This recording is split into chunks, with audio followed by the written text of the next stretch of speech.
Remember you are not alone. Huda is the light in your home. We'll talk about Huda.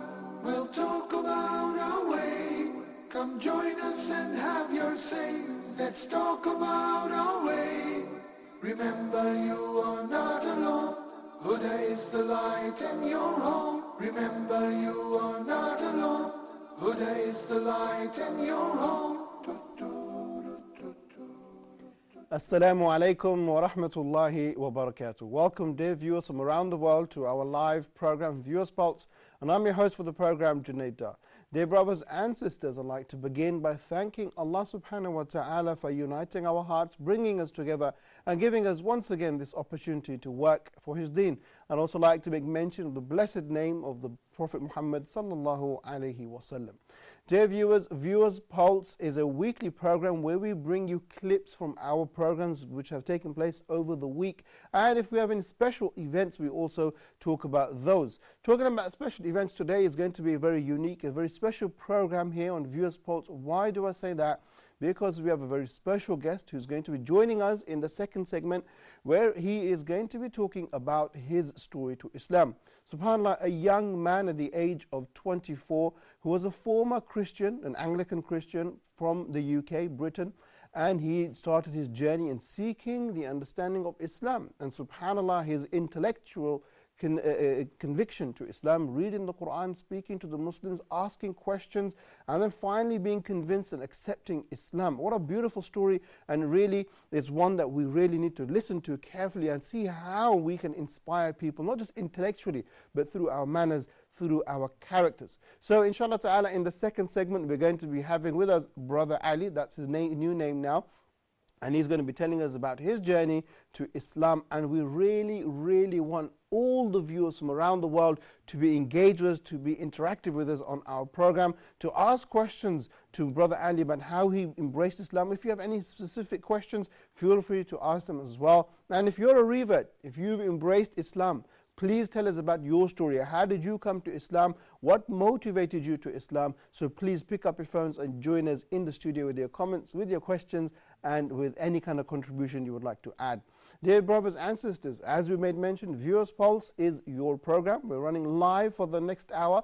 In the first segment, we're going to be looking at clips from the last week, and in the second segment, we'll be looking taking an interview with our Brother Ali. So we want all of you, inshallah ta'ala, to be engaged with us, and we ask Allah to make it a successful program. We ask Allah to reward all those that are involved in both the segments. Now, you're probably wondering, how can you get involved with us? How can you give us your questions, your queries, your comments, your criticisms, even if they are positive? How can you do that? Well, there are a number of different ways in which you can do that. The first and the most easiest and the most direct is by calling us. You can pick up your telephone and you can call us live in the studio. Our numbers will be running across the screen very shortly, and you can call us from outside of Egypt as well. And there we go, the numbers. If you're calling outside of Egypt, please don't forget to use the code, which is 002. Inshallah ta'ala, your call will be directed straight to me here in the studio, and we can take your interaction.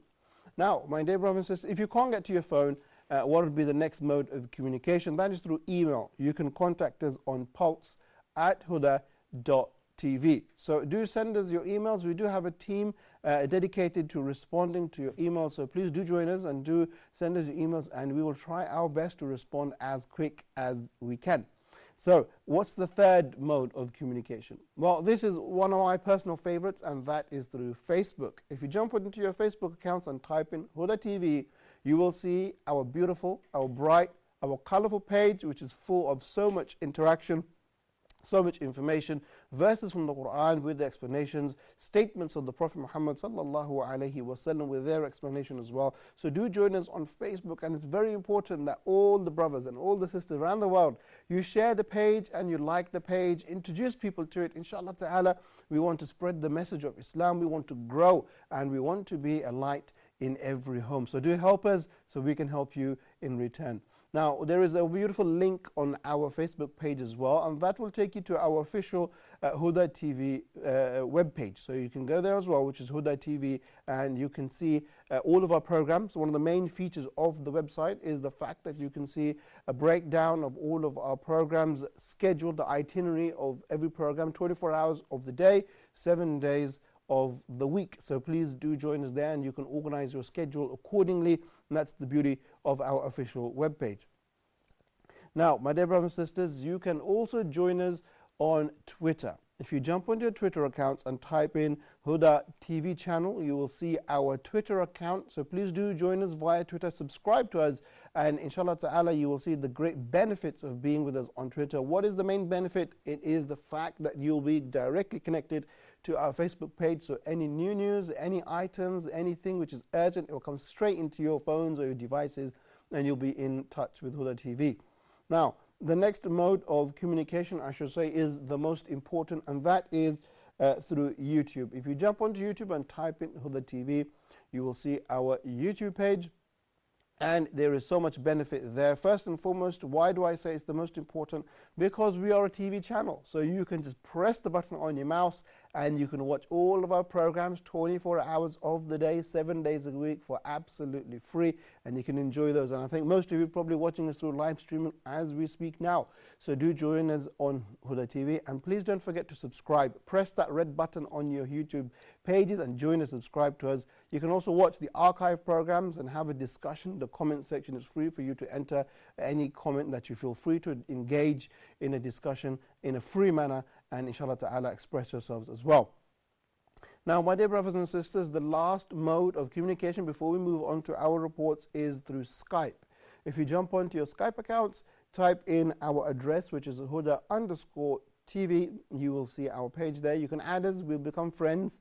We are usually green, so we're ready to have a conversation or ready to exchange information. So do join us on Skype, and inshallah ta'ala we can engage and exchange ideas, questions, and so on and so forth. So we thank you very much for taking note of all those different methods. And today, inshallah, in our program, Viewers Pulse, I would like for you to pick up your phones, really, and to join me in the program. Today is going to be a very interactive program. We're going to have a very special guest. The topics are also exclusive, so phone me, call me, give me your ideas, give me your thoughts, give me your questions that you would like to put forward to Brother Ali. If you can't get to your phone for whatever reason, then you can jump onto our Facebook page, Huda TV. You'll see a post there talking about embracing Islam, and you can read your comment there, and inshallah ta'ala, that way we can ask those questions to our respected guest, or even if it's to myself.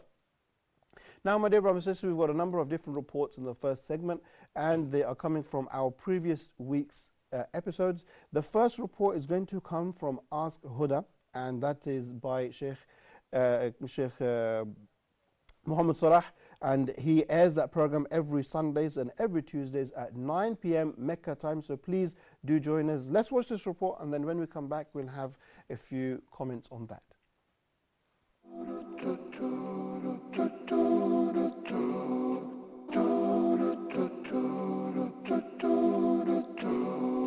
The best wudu, which would include, besides the fara'id of the wudu, and nawafil, the sunan, and so on, the person, number one, should have a niyyah. And a niyyah is a pillar, an intention of performing wudu, either to lift the minor impurity or simply you renewing your wudu.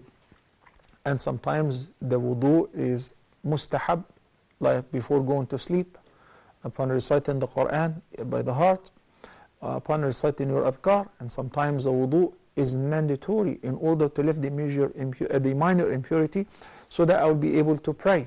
So if it is preceded by passing wind, answering the call of nature with either number one or number two, urination or defecation, then that must be preceded with istinja, washing your private.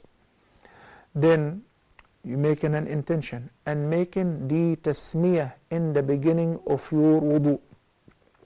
Making the tasmiyah. The Prophet ﷺ said, any act that does not begin with the name of Allah is abtar, is cut off, is disconnected, is deprived from any blessings. But the scholars said if the person forgot to say it, then his wudu is valid. He can say it even in the middle. But if you remember, then you must say al-basmala in the beginning Bismillah, and you wash your hands. Then you do al-madmadatu wal-istinshaq simultaneously. I mean, you fill your palm with water, and you do madmada, you take a sip of water, and with the rest, you sniff a little bit of water, and you do istinshaq while you're rinsing your mouth. So you spit out the water which you rinse your mouth with, and you blow your nose, and you do that once or twice or 3 times. So the same handful of water, you take some to your mouth and some to clean up your nose, then you blow it, and you clean up your nose, and you rinse your mouth, or you gargle, and you spit out the water. Then afterward, you wash your face. اغسلوا وجوهكم. That is the first pillar. يا أيها الذين آمنوا إذا قمتم إلى الصلاة فاغسلوا وجوهكم. Washing the face, which covers الجبهة, the forehead, and the origin of the hair, all the way between what is known as شحمتي الأذنين, and all the way beneath the chin. That is the face, longitudinally and transverse. Both ways you wash your face, and you do that 3 times. And the Prophet ﷺ did wudu once by washing the body parts 3 times, and once by washing them twice, and once by washing only once. And if the person did sometimes 3 times and sometimes 2 times only, or once, it is all valid, even if he mixes within the same wudu. But the perfect wudu, since Brother Luqman from Singapore requested how to perform a perfect wudu, okay, is to do it thrice. So the minimum is 1, and this is what is mandatory. Besides that is recommended, it is a sunnah. Then after washing the face, you wash the arms up to the elbows, and you begin with the right. Then you secondly wash the left arm. With regards to washing up to the elbows, this is the minimum requirement. وجوهكم وأيديكم إلى المرافق. And the Prophet ﷺ said on the Day of Judgment that my ummah, he will be able to recognize them. They said how? He said, إن أمتي يدعون يوم القيامة غرا محجلين من أثر الوضوء. Al-ghurra, which is a whiteness that appears on the forehead of an exceedingly black horse. You know, when you have an Arabic horse worth $1 million or so, very expensive, and with a beautiful white spot on the forehead, that's plus, okay? And muhajjalin, at-tahjil is the white color on the legs and the arms of the horse, the exceedingly black horse. The meaning of that is that on the Day of Judgment, the ummah of the Prophet, peace be upon him, as he used to perform wudu very oftenly, the body parts which they used to wash during wudu will appear with light, will be lit and illuminating. غُرًّا مُحَجَّلِينَ مِنْ آثَارِ الْوُضُوء. Then after washing the arms, you wipe with your wet fingers over your hair as follows. Once you go back with your wet hands, and you do your ears, the inner part and the outer part of your ears, and you can bring your hands back, and that is how you wipe over them. Then you wash your feet, the right foot first, then the left foot second, and up to the ankles. The ankles are the 2 bones projected on both sides of one's foot. And you make sure when you're washing your hands, you do takhlil, which wash between the fingers. And when you wash your feet, you wash between the toes. You put your fingers between the toes. When it comes to the feet, exceeding the ankles and washing a little above that would also give you the quality of at-tahjil. The light would appear on that part. Washing the arms up to the elbows, as we said. But if you go further, this is plus, and this is recommended, as the Prophet ﷺ has said.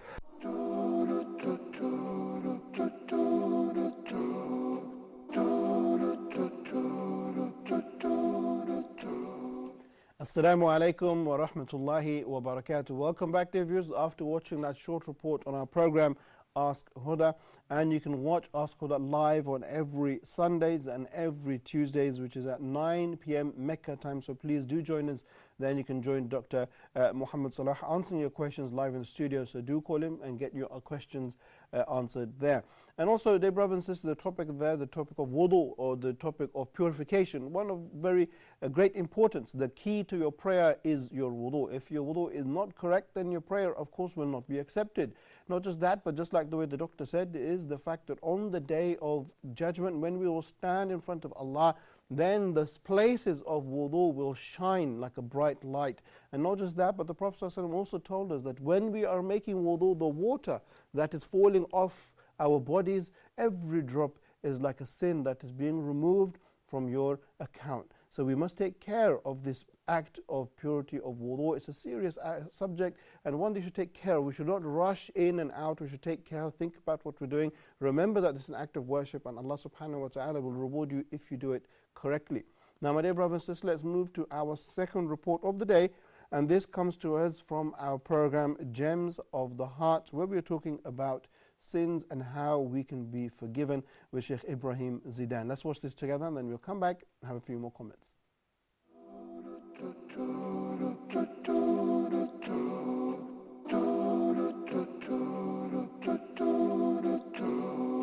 We have to have good expectations of Allah subhanahu wa ta'ala, because Allah subhanahu wa ta'ala promised forgiveness, and when the promise of Allah subhanahu wa ta'ala is the truth. No one is more truthful in his promises than Allah subhanahu wa ta'ala. And that's what Allah subhanahu wa ta'ala said, وَإِنِّي لَغَفَّارٌ لِمَنْ تَابَ وَآمَنَ وَعَمِلَ صَالِحًا ثُمَّ اهْتَدَى. That I'm Ghaffar, definitely, and the Lam al-Qasam, and Inni, many different things are mentioned to make it very clear. And this is something that has to happen, but with conditions, of course. Okay. That I'm the most forgiver for those who repent to Allah subhanahu wa ta'ala. So fulfilling the conditions of repentance, leaving the sin, regretting the sin, having the strong intention that you won't commit it again, and to have the proper belief, which shows the importance of matters of belief, and to make good deeds. Okay. To replace the bad deeds with good deeds, and to be steadfast on good deeds till the last moment of one's life. These are the ones that Allah subhanahu wa ta'ala promised them forgiveness. Okay. So having the good expectations of Allah subhanahu wa ta'ala, if your life changed after the sin, it's all signs. We only know as signs if Allah subhanahu wa ta'ala forgive the sin or not. Sure. Because He's the most forgiver.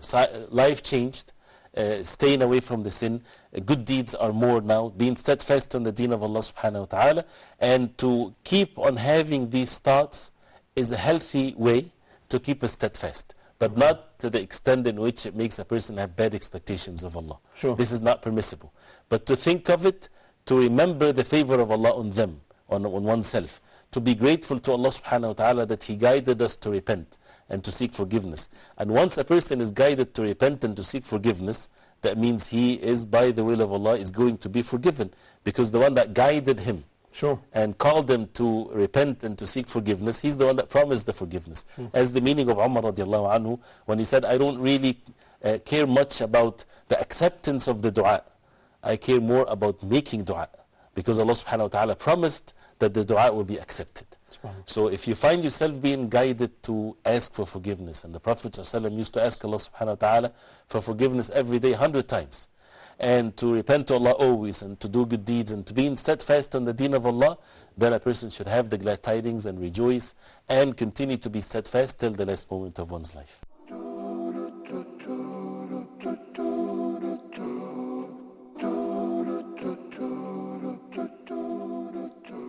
Assalamu alaikum wa rahmatullahi wa barakatuh. Welcome back, dear viewers. After watching that short report by the program Gems of the Heart with Sheikh Ibrahim Zidan, talking on the very important subject of the names and the attributes of Allah subhanahu wa ta'ala, and at the same time talking about the subject of forgiving, or how to repent for the sins that a human commits. You can watch Gems of the Heart every Wednesdays at 7 p.m. Mecca time, and that is a live program, so do join us on every Wednesdays. It's a very important subject. Why? Because we're talking about Allah subhanahu wa ta'ala, talking how do we worship Allah, how do we recognize Allah, how can we purify our hearts, how can we get closer to Allah subhanahu wa ta'ala. And you can hear that Sheikh Ibrahim Zidan was talking about the fact that Allah subhanahu wa ta'ala will forgive you for any sin that you have committed, any mistake that you have made. Allah subhanahu wa ta'ala is ready to forgive you.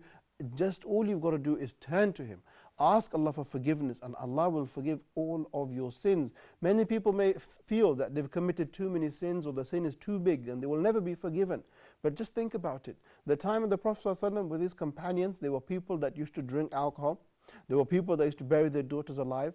There were people that used to bow down to idols. But they all embraced Islam and Allah subhanahu wa ta'ala forgave them of those sins and they started afresh. So this is an opportunity for all of us to turn to Allah together and to seek His forgiveness, and at the same time to remember that Allah loves to forgive, and that's what we should be aiming for His forgiveness. And also, like we just mentioned, that the companions, they embraced Islam. After our, in segment number 2, we're going to be talking to a brother who's recently embraced Islam. He used to be a former Christian and now he is a Muslim. So do come with your questions, inshallah ta'ala. The numbers are there on the screen. Join us. Give forward your questions. Give anything that you'd like to ask Brother Ali. Now, my dear brothers and sisters, let's move to our next report, which is coming to us from our daily live program, Huda Tonight, where we're talking about dealing with the grey area. Let's take this and then we'll come back in a few moments.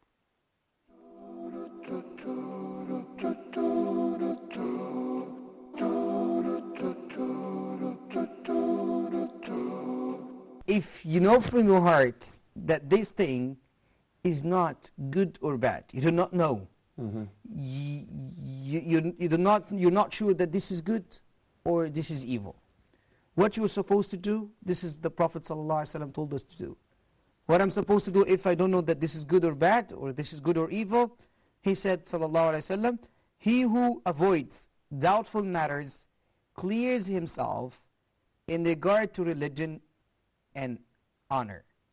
So the person who is in a doubtful matters, who faces doubtful matters, he has to refrain from them just to clear his religion, to clear himself, not to be held accountable for something.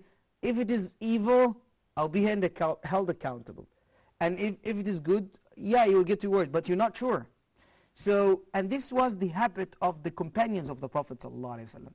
When there is something doubtful, they avoid it. I'm waiting for a good example. They avoid it in order not to be trapped in the evil things. As the Prophet ﷺ said, Al-halalu bayin wal-haramu bayin. So permissible things are clear and forbidden things are clear. But there are some doubtful things inside or in between. So whosoever fears Allah subhanahu wa ta'ala and stays away from these doubtful matters, he clears his religion and his honor. This is the case, or this is the second category. I'm thinking about giving you an example about this. For example, nowadays usury is widespread. Usury. It's Yeah. charging interest for loans. Yeah. People call it interest. People call it like, I don't know, they have like different types or different names for it. But at the end of the day, it is usury. If you get into a case like this and you don't know, is it usury or not? You're not sure. Is it forbidden or it is permissible? So the second case, or what the Prophet said, is to stay away, to avoid this. Just to clear your religion and your honor, to be away from facing the punishment of such thing.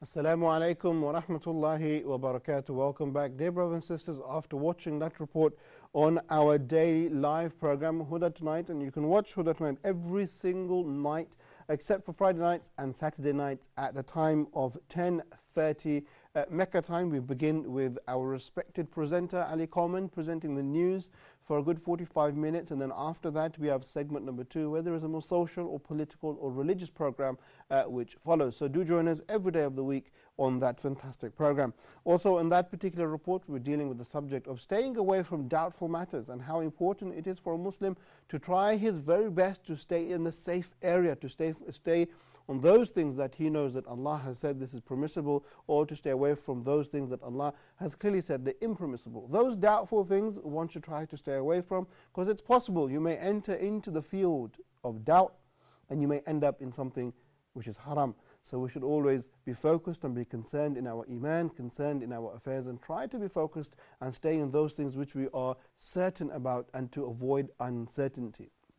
Now, my dear brothers and sisters, let's move over to our next report, which comes to us from Gardens of the Pious with Sheikh Muhammad Salah, and this particular report is talking about, are you the one of the best believers? Let's watch this report and then we'll get the timings and some comments after the report.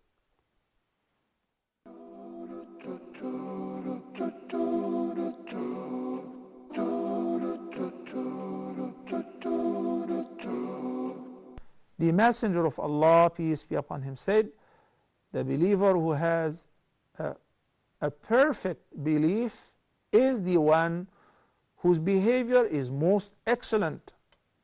And the best of you are those who are the best to their wives. I'm very sure that sisters will celebrate now. That is something that the Prophet ﷺ has said more than 1400 years ago. Okay. There are several messages in this hadith that the Prophet ﷺ meant to deliver to his ummah. The first message is that iman, faith and belief, varies from an individual to another. Not all the believers are alike. Not all the believers are alike. There are some deviant sects such as Al-Jahmiyyah, who are ascribed to Al-Jahm ibn Safwan, and its founder is Al-Ja'd ibn Dirham. Said it doesn't matter, even if you do any kind of major sins, as long as you recognize faith by your heart, you're a believer. And you shall enter paradise, and you're not blameworthy. That is not true. What can we do, and what shall we do with the Quranic references which indicate that the person will be accounted and will be dealt with according to this very accurate measurement? As-dharra. Whosoever does an atom weight of good shall see it, and whosoever does an atom weight of evil shall see it as well. You know? And people are not alike. There are some average believers, there are some better believers, and there are some high ranking believers, and there are some inferior believers, and some with very weak iman. Okay? So when the Prophet ﷺ says Akmal, the most perfect of the believers with regards to faith, that indicates that Muslims vary in their iman. Some who have perfect faith and some who do not. And in between there are many other levels. But to recognize how to achieve perfection of your faith, and who are those who have the perfect iman, he said, أحسنهم خلقا. Those who have the best manners are those who have the perfect iman. The most perfect faith is reserved for those who have the most perfect akhlaq and manners. And the Prophet ﷺ said, when it comes to good manners, people can definitely claim whatever. And people can also pretend to be nice, to be cool, to be gentle, to be generous, but they cannot pretend that forever. They cannot pretend that forever. Sometimes the person is acting because she is a customer service, and she's trained to meet the customers with a big smile. Cheese, yes sir, how may I help you? And maybe from inside she's boiling. or he, not only she. But this is how it is. Okay. But can they maintain pretending forever? I wish, because if this is the case, good luck.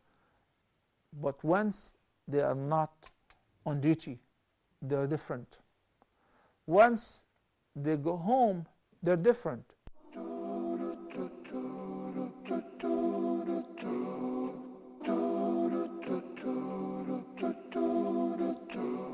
Assalamu alaikum wa rahmatullahi wa barakatuh. Welcome back, dear viewers. After watching that short report from our program Gardens of the Pious, you can watch this program every Mondays and Wednesdays, coming to you at 9 p.m. Mecca time. So do join Sheikh Muhammad Salah talking about certain hadith teachings of the Prophet ﷺ in every episode. So do join us there.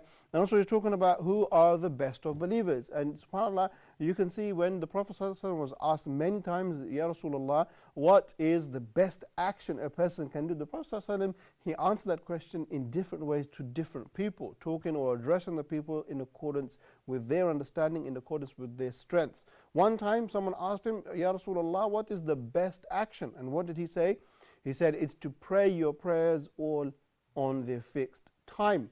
In another case, he was asked, what are the best actions, Ya Rasulullah? And what did he say? It is to look after your parents. In another narration, he was asked, what are the best actions, Ya Rasulullah? And he said, al-jihad, to fight in the way of Allah subhanahu wa ta'ala. And we know from the very famous hadith as well, the Prophet ﷺ, he said that the best of you, khayrukum, the best of you, are those that are beneficial to the others. Those that wherever they are like a fruit, they are like a tree, giving other people benefit, giving other people shade. This is the beauty of a Muslim. And finally, the good character, just like Dr. Muhammad Salah said, the good character is the most important. The people with good manners are the ones who will enter into paradise. My dear brothers and sisters, let's take a short break here. And then when we come back, we will have our guest with us in the studio. Brother Ali is going to be talking about his journey and how he, just over a year ago, he left Christianity and he came into Islam. So let's take a short break. Brothers and sisters, make yourself a cup of coffee or a cup of tea, pick up your phones and get ready, inshallah ta'ala, for our next coming segment. So I'll see you all in a few moments.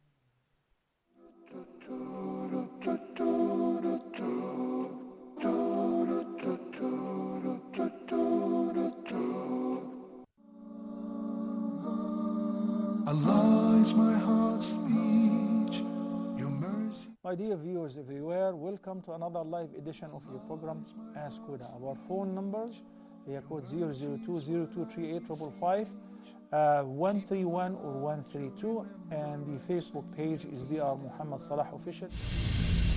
Being able to get up for Fajr, to pray Fajr on time or to attend the Fajr in Jama'ah is the outcome of many practices. Yani, it is the result of working hard to increase your iman, is working hard to remain steadfast on the straight path. I have a question. I would like to start. Actually, I'm a revert who is working in KSA from past 3 years, and I'm basically from India. So my question is not to forget that Allah the Almighty made this ummah, the ummah of Muhammad, peace be upon him, superior because of this quality, the quality of enjoining what is good and forbidding what is evil. Because this is very important. Even in our country, in Muslim countries or non-Muslim countries, there are people who don't know how to do the ghusl. And I tried all the websites and YouTube videos, but I don't know which one is authentic. But if it comes from Huda TV, that would be something authentic, and I can forward it, and we can share it with other people. That would be a great favor for us. Keep in my heart your remembrance, and in your deen allow me to advance.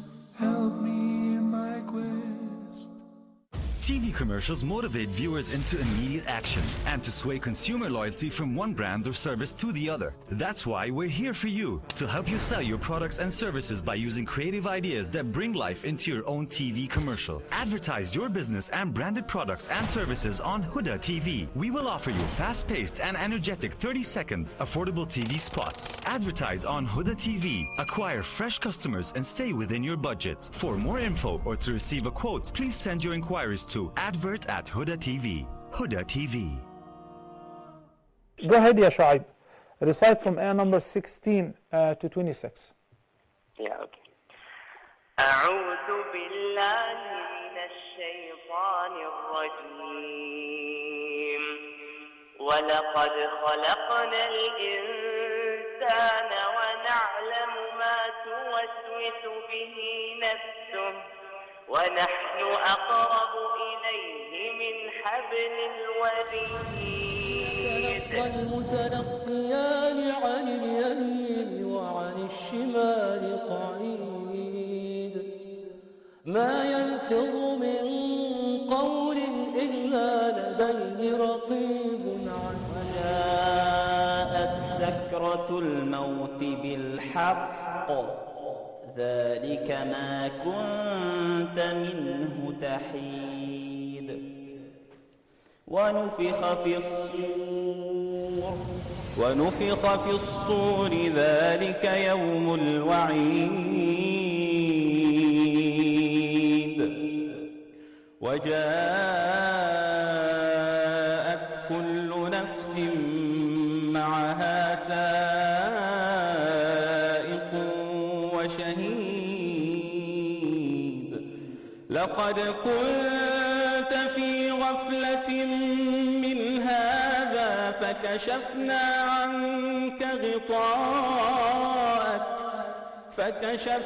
عنك غطاءك فبصرك اليوم حديد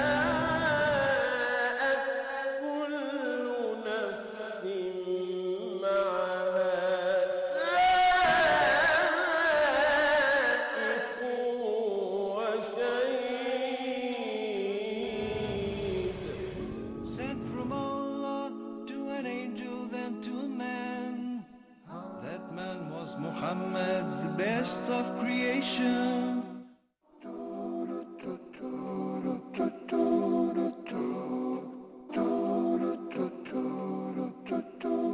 Assalamu alaikum wa rahmatullahi wa barakatuh. Welcome back, dear viewers from around the world, joining us on our live program, Viewers Pulse. And as promised, we've now entered into segment number 2, and we do have with us our very special guest, a brother who comes from a Christian background and just over a year ago has embraced Islam. But brothers and sisters, before we begin our questions and before we introduce our respected brother, I would like for all of you to think about a few things. First and foremost, what have you contributed to Islam? How seriously have you taken Islam forward? Have you propagated the message? Have you tried to give da'wah to people? Have you tried to be an ambassador of the manners and the etiquettes that Allah subhanahu wa ta'ala tells us to be so? This is the questions we really need to ask ourselves. So let's begin by introducing our brother, and then let's try to extract our benefits that we can put into our daily lives as well. If I could turn to Brother Ali, as he is known now, mashallah, I'd like to welcome you to our program, Viewers Pulse. It's a pleasure to have you here, brother. Assalamu alaikum. Wa alaikum assalam wa rahmatullahi wa barakatuh. Thank you very much. It's a pleasure to be here. Thank you very much. Brother Ali, there is so much we need to discuss and so many questions I have ready for you. If we can begin by some form of introduction. Your name now is Ali. What was your previous name? And give us a background of where you used to live and where you live now. Okay, so yeah, my name now is Ali. My previous name was Anthony Ratcliffe, and I come from the UK originally, a small town in the north of England called Burnley. And after that, I moved to Australia when I was a teenager. Okay, yeah. Mashallah. We were discussing prior to the program that it was quite a miracle. Both of us were born actually in the same hospital in Burnley. Yes, both in the same hospital, subhanallah. Very, okay. So, and you said your age was 24. Yes. And could you tell us how long exactly you embraced Islam? It was exactly 1 year ago and about 3 or 4 months. It was September last year. Okay, excellent. So if you could begin by giving us a journey into Islam, how did it all begin? What was the process in which this enlightenment took place? Oh, okay. Well, I wouldn't exactly, I would say it wouldn't exactly be an enlightenment, but I started, I come from a Christian background. Okay. And my uncle, my great uncle, actually has a television channel. Okay. In the UK, And one day he had, as a guest, a famous evolutionary biologist who basically they had a discussion, and the results of that were that after watching this program, I was very disillusioned with Christianity, and I felt like I couldn't follow this particular doctrine anymore. Sure. Yeah. But if I can ask you exactly what was it in that debate that made you think twice about the principles or the theology of Christianity? Okay, well, it was specifically one part where they were discussing the concept of forgiveness and the way that human beings can enter into paradise. And Richard Dawkins was criticizing the concept of the crucifixion and the way that this would require some kind of blood atonement or a sacrifice, which would allow all of humanity to enter, to be forgiven for their sins. Sure. The main crux of the argument was that look, if you basically how can this kind of transaction, or it's sort of like a legalistic view of forgiveness where a debt is being paid, how can this be truly merciful when, you know, if we see in real life when you forgive someone, you forgive them without requiring a debt to be paid, without some kind of strange blood sacrifice system. Okay. Yeah. So that really triggered your mind into looking elsewhere. Yes. So at that moment, I'm assuming that you are now further away from Christian theology. So what did you now ascribe yourself to? What were you believing? What was your understanding of God? Well, that's the thing. I continued to believe that there was some higher power, something that you could call God, and I still prayed every now and again, and I believed that there was a creator, but I didn't want to follow a particular doctrine or church or anything like this. So I considered myself perhaps deist. I read some Greek philosophy books when I was in high school, and the ideas in there of sort of the ultimate forms of highest principles of humanity, like goodness and beauty and love and power and truth and all of these things. These basically were what I decided to believe in. Okay, excellent. So your journey started off, you were born in, as you said, in a Christian family, and then you moved forward into becoming deist, believing in God, but no particular religion. Yes. What was the next phase from that particular thought process? Well, the next phase was when I made a friend online who was from Singapore, and she was a Muslim girl, Muslim young woman, and I was talking to her for a period of time before I decided to travel to Southeast Asia myself. You know, I was traveling to different countries, which is something a lot of young people do. Sure. And then I met her, and I was considering the possibility of continuing this relationship, and of course, to marry a Muslim woman, you must also be a Muslim. Sure. So I decided to buy a copy of the Quran in English translation, of course. I couldn't read Arabic at the time, and to see what it was all about. Okay, and then so you began reading the Quran. Am I correct to assume that you read the whole Quran? Is that right? Yes, I mean, the normal way that you read a book is that you start at the beginning and finish at the end, isn't it? Okay. So I picked this up, and like any other book, I thought, okay, I'll start at Surah Al-Fatiha and then go all the way to the end. MashaAllah, very nice. I think that's a strong message for most Muslims. Some people, unfortunately, haven't actually read the Quran from the beginning to the end, so that's a strong reminder for those. Can I ask you, during your reading of the Quran, was there any particular surah or ayah or verse that just opened your heart, opened your eyes, and you just couldn't believe what you were reading? Yes, there was one part, there were a few parts, of course, because the Quran is so full of incredible things.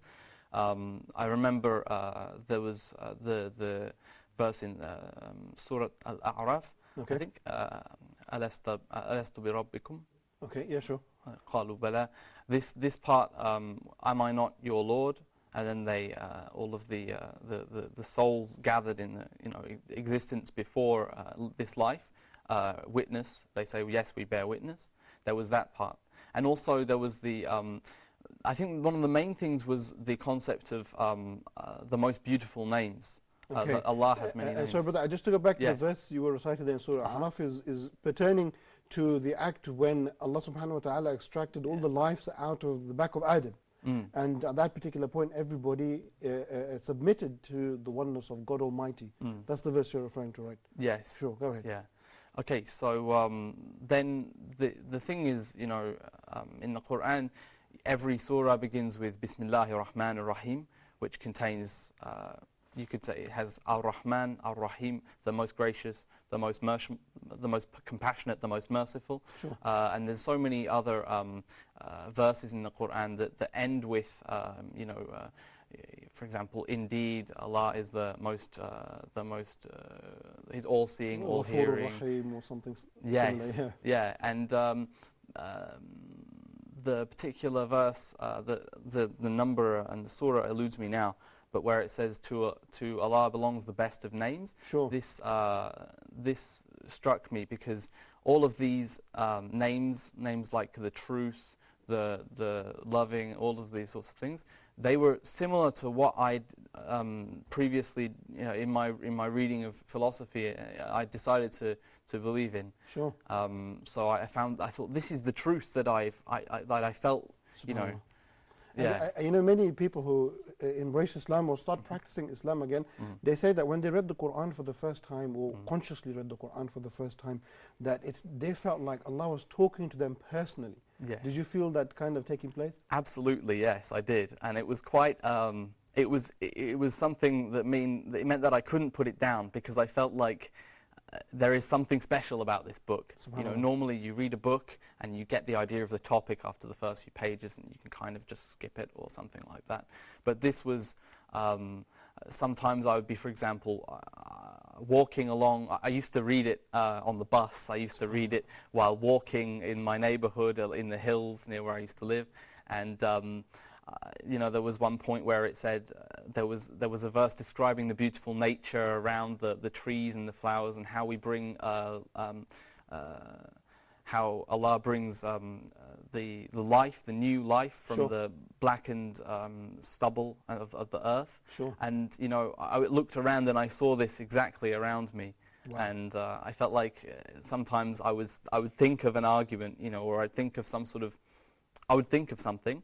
And then the next ayah would be an exact response to that. And so it's like a personal conversation taking place between you and God. Yes. Okay, so now let's move on with the journey. So you've read the Quran and you're inspired and you want to see more. So what did you do now? What was your next step after reading the Quran? What did you do actively after that? Well, the next thing that I think the next logical step is to go to a mosque. And the thing was that coming from a non-Muslim background, it's quite a confronting thing. It's quite a scary thing to go to a mosque because you feel like you won't fit in. Too many beards and too many foreigners. Yeah, exactly. So I went hesitantly. I sort of stood at the back once when there was. Sorry, was this in Malaysia as well? This was in Australia. So I was in university and sure. Yeah. Okay. Yeah. So how was your experience when you went into a mosque for the first time?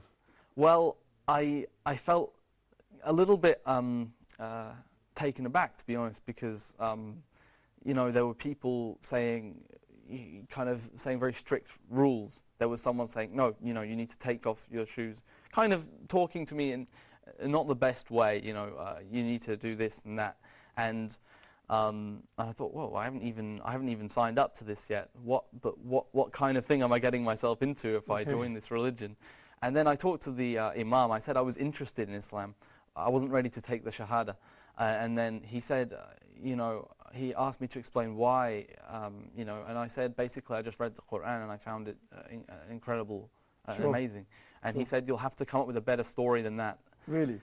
Yes, yeah. To be honest, I don't know why he said that, but it made me feel a little bit like I wasn't welcome, A to bit be honest. defensive. Yeah. Sure. Yeah, exactly. All right. On that note, dear viewers, it's important that we're listening to the story here of Brother Ali, and it's important for us to put ourselves in the shoes of others. And we can find here Brother Ali saying first time he entered into a masjid, he felt uncomfortable. People were being strict and rigid and very direct with him, that we need to learn from this, that the manners of a Muslim are very important, that it's the good manners that are going to take us to paradise. When we are gentle and kind and loving with one another, that's how we win people's hearts and minds. And that's really the lesson here we can take from, so much so that even to the Imam, where the Imam was very coarse towards Brother Ali as well. Brother Ali, sorry, if you can continue. I just want to take out some points which you can all benefit from as well. Yeah, absolutely, yeah. Sure, go ahead, continue. So then you met the Imam, and then? Yeah, so then I was on my way out of the mosque when I started a conversation with another man who was in the mosque, another young man about the same age as myself, and I got his contact details, and he seemed to be the most friendly person towards me, so I continued to talk to him. But the thing was that he had some strange ideas. He used to not only go to the mosque, but also go to the church, the Hindu temple, the Buddhists, etc. He had a sort of a philosophy of his own. Right. Yeah, and so there was some benefit in the discussion with him that I had, which I think was that I considered all of the other possible faiths. Okay. And I decided to read, from other scriptures, and going back to the Christian scriptures, it made me realize, how many, distortions there are. I sort of read it from an academic perspective. Okay. Yeah. So it kind of like put the Bible in perspective for you. Yes. All right. Excellent. So then, how did you take your shahada, and where did you take your shahada? Well, after that, I finished my degree, alhamdulillah, I graduated, and then the first job that I had was in Malaysia. I heard about this opportunity from a friend to work for an NGO teaching English, and I decided it was something interesting to do. Sure. I think a part of me decided that I wanted specifically to go to Malaysia because I knew that it's a Muslim majority country. Okay. And I wanted to see how Islam is practiced when it's the majority of the society. It's quite different to, say, in Australia or in another Western country where it's a minority religion. So yeah, when I was there, I was living a kind of I was following what I continued to say, yes, I believe in God, but I don't particularly ascribe to a religion. I'm sort of deist. And yeah, at the same time, I decided to take up some Muslim practices. I stopped eating. Interesting. I was eating halal food. I wasn't drinking alcohol, or I was or doing any of these, engaging in illegal relations with women, or and also I decided not to, or I decided to fast in the month of Ramadan. Yeah, subhanallah. Yes. So you fasted and you wasn't a Muslim? Yeah. Okay, exactly. So how was that? Oh well, it was alhamdulillah. It was great actually. It was a good experience for me because I realized, this isn't something that's. I had to do it just because I believed in it. Because Sure. if you want to, it's possible to eat when someone's not looking, but I didn't, and I realized, that someone is always watching, and that's Allah subhanahu wa ta'ala. SubhanAllah, very nice. Yeah. And so during the fasting times, what did you find to be really inspiring at the time of, most people say that at the time of opening the fast, that was really an inspirational moment for them. What did you find very inspiring? Absolutely, I'd say that the time of opening the fast is very inspirational, because you fasted the whole day and it's hot in Malaysia and it's humid, and so you really, you can't wait for that first drink or that first few dates or whatever, and yeah, it's like a reward for your patience and everything at the end of the day. All right, excellent. Dear viewers, we have with us Brother Ali, and he's telling us about his story to Islam. We would like for you guys, inshallah ta'ala, to pick up your phones and ask Brother Ali any questions, any queries that you have about his journey or anything you'd like to add to the program. Please do pick up your phones, and our numbers are running across the screen there. Do join us in our program. Brother Ali, so talk about the moment you took your Shahada. How did that take place? Okay, so shortly after Ramadan last year, it was in September. I decided I'd been watching some videos on YouTube, which were from some Islamic scholars. Actually, I think I watched a video of Huda TV. It's all around the world. Oh, really? Yes. Yeah. I don't remember what it was at the time, but yeah, there's many different things on there, and I reached a point where I was like, I'm watching all of these videos. I've got to do something about this, because I was even refusing, food when people were, non-Muslim students, for example, were coming to me and they were saying, "Hey, take this," and I was like, "No, sorry, I don't want to eat anything with, pork in, or for example."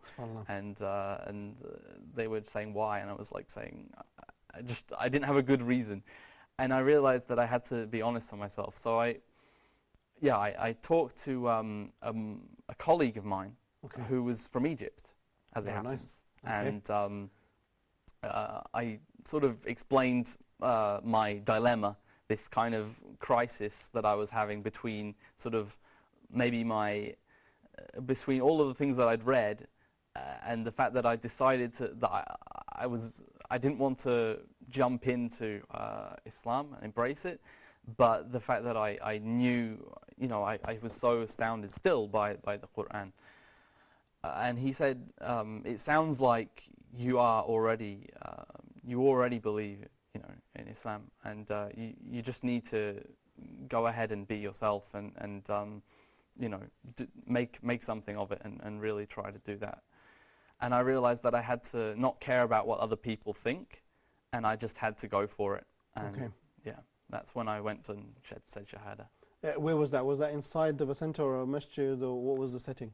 Oh, well, it was kind of a spontaneous thing. I just decided to take my bicycle. I was using a little bicycle. It was in a rural area, and I went to the nearest mosque that I could find, a little local village mosque.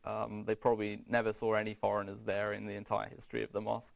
And I just pulled up, and in my broken Malay, I asked if it was possible for me to say Shahada. And the mosque elders said yes, and we just did it then and then. Okay, excellent. Brother Ali, I have so many more questions to ask you about what happened after you took... Oh, we've got a phone call. So, okay, mashallah, we have Brother Abdul Rahman calling us from the KSA. Assalamu alaikum, my brother. How are you? Alhamdulillah, brother. How are you? Go ahead. Give us your question. Alhamdulillah. I have a question for Brother Ali. Sure. Brother Ali, what were the argument or ideology that you used to against people who believe in God? Sorry, what was your ideology that, sorry? You used it against those who call him to exist, against the people who claim that God exists. What are the ideology or argument do others use against the deists? Okay, we will come to that in just a moment. But before we do that, we have with us Brother Abu Sufyan calling us, Abu Safwan from Kuwait. Assalamu alaikum, my brother. Assalamu alaikum, Sheikh. How are you? Alhamdulillah. And yourself? Yeah, Alhamdulillah. Yes, first of all, I congratulate Brother Ali. Alhamdulillah, mashallah, he is better than us because he is a chosen person. We inherit Islam because our parents are Muslim. But Alhamdulillah, Allah guided him, he struggled for it. So it's a lot better than us. Ameen. So mashallah, it's a real pleasure. My question, because I have one of my family member, he is also a revert. My son-in-law, he was a Christian. He accepted Islam about 5-6 years back, my son-in-law. So my question with Brother Ali is, how is the response of his family? Because I want to use his experience in his case, and maybe I can pick up some points for him. Yeah, how was the response of the family, brothers, siblings, friends? And secondly, did he try to convey to his, parents and siblings, and how was the response? This is what.